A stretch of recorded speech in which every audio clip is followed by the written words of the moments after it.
Yan, magandang araw mga kapatid, Noxky Vlog. Andito naman tayo sa Michocosi, Dinilopian, Bataan Branch para mag-update ng kanilang Pantra. Ito yung Euro Daan Hari 150cc.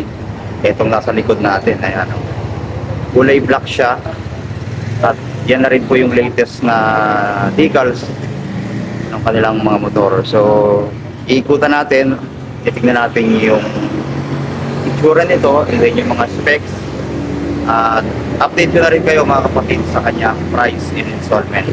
So, abangan po natin yan mga kapatid. Pero bago yan, huwag na kalimutan na mag-subscribe sa aking channel. Then click mo na rin yung notification bell para updated tayo sa mga sunod pang videos. Then patuloy nyo ko follow sa aking Facebook page, Noxky Vlog. Stay tuned po.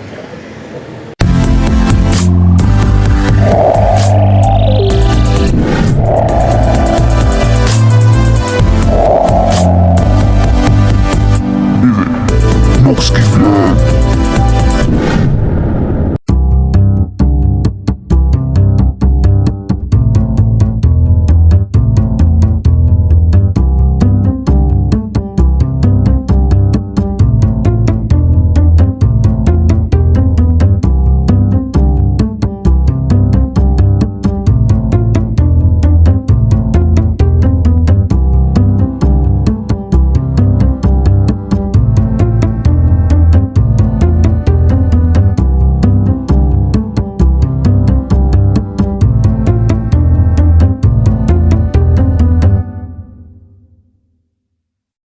Euro Motor Daan Hari 150cc. So medyo maingay lang mga kapatid kasi yan, tabigdaan lang tayo, maraming dumadaan na mga truck yan. Makita natin yung kanyang kulay, glossy black and then glossy gray yung combination. Tapos ito na yung decals niya, yan para mga gears. Tapos meron siyang parang liwanag dito, no?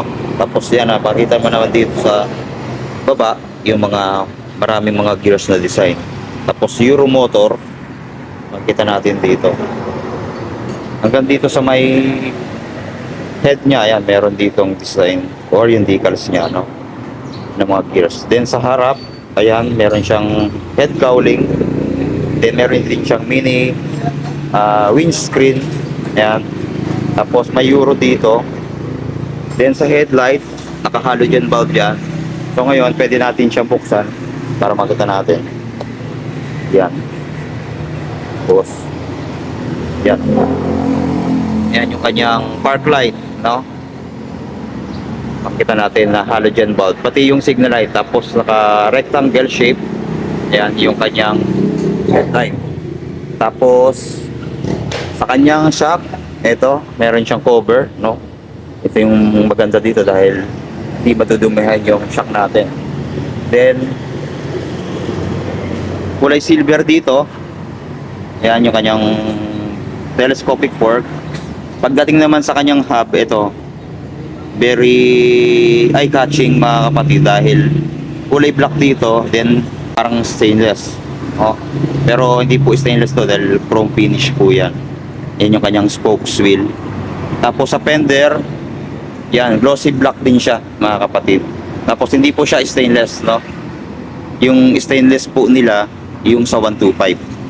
So pakita natin yung sa 125. Yan, ito naman yung Euro Daan Hari 125cc. Yan. Ito yung fender nito. Yan, no? Yung pagkakaiba nila sa 150cc. Ito, stainless yung kanyang fender, harap at sa likod. Ayan, yan. So hindi siya kakalawangin compared mo dito sa 150cc. Then drum brake po yung preno, harap at sa likod, ano? Tapos ang size ng gulong 2.75 by 17 dito sa harap. Tapos sa likod, ang size naman ay ito, 3.00 by 70 naman, no? Tube type po. Tapos ang tatak ay Kapareho ng sa Rusi, no? Yuan Cheng. Oh, Yuan Ching. Yan. So, anong tamang pronunciation dyan? Tapos, dual shock sa likod, no? Pero meron siyang abang, mga kapatid, dito. Ayan, no? Pwede din siyang apatan yung shock niya. Tapos, ayan yung design. May block dito. Ayan. Tapos, na-adjust din. Ayan, no? May adjustment siya. No? At meron din siyang chain cover. Ayan. Yung plastic niya. Then, sa kanyang sprocket, ayan, ito natin. No? Maliit din yung sprocket na ito. No? Hindi ko sure kung ilan. 45 ito. 45 ba? Tama. Yan, nakalagay. 45. Ay, 38 pala. Mali. Yan. 38 yung kanyang sprocket sa likod, then hindi natin alam kung 14 or 15 yung nasa loob, ano. So medyo may high speed na rin to, mga kapatid. Tapos 5-speed manual transmission po. So makikita natin dito yan, ito sa kanyang gauge, no, 1, 2, 3, 4, 5. Tapos ayun na yung kanyang speedometer. Meron din siyang RPM gauge. Ayan, no? Tapos yung odometer niya. Then sa signal light, ito naman, kabilaan din. Sa headlight, ito. Tapos yung neutral. Wala lang siyang yung fuel gauge, no? Wala. Tapos ito naman yung tatak ng euro dito sa kanyang panel. Yan. Tapos yung ignition, ordinary lang din, no? Ayan. Pero nailalak din to, mga kapatid. Ay. So hindi pala, no? Wala siyang ganon. Andito pala yung lock niyan, mga kapatid, no? Ito. Yan, no? Makikita nyo. Yan po yung lock pala niyan. Katulad nun sa Skygo natin, naka-separate yung lock niya sa manibela. So ayan. Pagdating naman dito sa manibela, yan, ito naman ay naked, siyempre, pang tricycle. Yan, naka-glossy black. Tapos, sa mga switch, ito, yung high and low. Turn signal light niya, ito. Tapos, busina. Then, sa kabila, ito, meron siyang bukasan at patayan ng ilaw. Then, hazard switch, meron din. Yan, o. Tapos, yung electric starter, dito. Then, throttle niya. Ayan. So, saktuhan lang din, no? Hindi siya masyadong malalim. Saktong-sakto lang. Tapos sa preno, sa harapan, ito yung lever niya.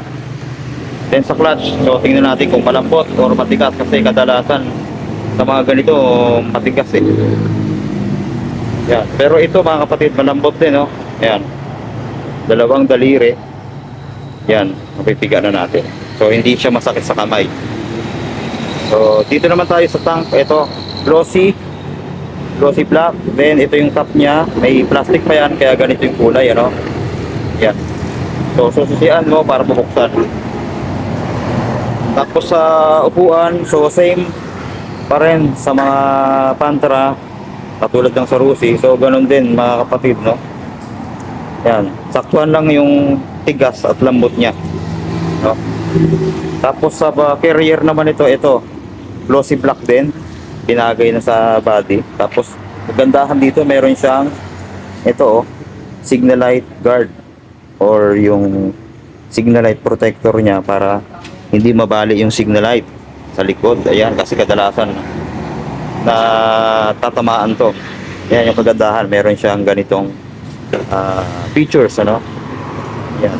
Tapos sa kanyang taillight, ito yung design, so classic style din. Then halogen bulb din po yung ilaw, pati dito sa signal light nya. Sa signal light, ito yung design, no? So tingnan natin, ayan, kita natin, ang ganda, no? Yan, no? Dalawang kulay, may kulay silver tsaka yung yellow. Ayan. Tapos yung fender naman niya sa likod, ito, no? Black din siya. Tapos sa muffler, ito. Yan, wala siyang heat guard, no? Makikita natin, plain lang siya na muffler niya, kulay matte black. Tapos may logo ng Euro dito. Tapos meron naman siya ditong footdeck sa angkas. Ayan, napipilip din. Then may goma din yan. Tapos dito, yung cover niya, ayan, makita natin yung Daan Hari 150. Yan. Ganda rin yung design. Parang makikita natin parang robot din yung formahan. Kahit sabihin mong Pantera lang ito. Ito yung pagkaka-design. Marami siyang edges dito, no? Sa kanyang cover dito. Pati dito sa may tank. Ayan, oh, may mga emboss yan. Makikita mo naman. Oh, emboss. Ganda ng pagkakagawa ng tank niya. Then, ito yung kanyang kickstarter dyan, no? Tapos, ito naman yung tapakan sa preno, glossy black din. Rider, tapakan niya, ayan, goma rin na may bakal sa loob. Then sa makina, ito, ang ganda ng makina, oh.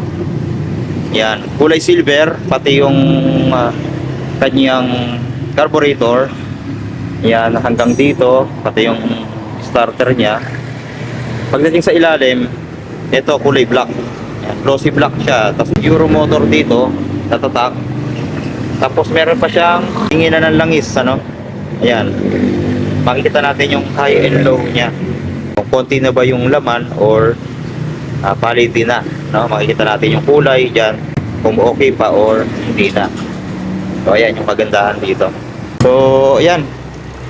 Testing natin yung mga ilaw at yung busina. Ito yung busina. Yan. Yan, ang lakas ng busina na ito. Tapos yung signal light, pailawin natin. Yan, oh. Bakit dito sa kabila? Yan. Activated siya. Sa kabila naman. Yan naman. Ganon din dito. Diba? Sa taillight, yan naman, ilaw. So umaga pa yan, pero kitang-kita na rin, kapatid. No, hindi lang natin mapapaandar kasi wala siyang gas. So bawal daw po yun. Ayan, yung ilaw naman dito sa may gauge niya, ayan. Yung kulay dilaw na yan. Tapos sa headlight natin. Headlight, ayan. Yan naman po yung headlight. Ayan, malakas din, ano? Naka-high ata. Tapos, yan yung low, high. Low, high niya. Yan. Sa mga gustong kumuha, mga kapatid, available yan dito sa Mitsukoshi, Dinalupihan, Bataan. No? So, i-plus ko na lang yung kanyang cash and installment. Pati yung sa 125. Yan. Yan. Shoutout kay Sir. Yan. Sir. Sir, shoutout. Ito yung 125. Yan.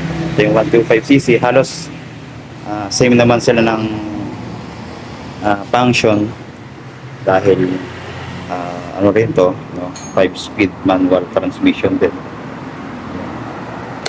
So wala lang tong battery, no? Ayan. So mga gusto rin nito, available din yung ganitong klase. So kagandahan nga dito yung fender niya dahil stainless, no? Tapos ganito naman yung kanyang carrier sa likod. Magkaiba sila nung sa 150. Wala siyang signal light protector dito. Yan po yung ating update dito sa Mitsukoshi, Dinalupihan, Bataan para sa motor na gusto nyo kunin, no? Punta na lang kayo dito and then yan si Sir para i-assist kayo, no? So yan lang po mga kapatid, maraming salamat sa panonood and then God bless sa ating lahat.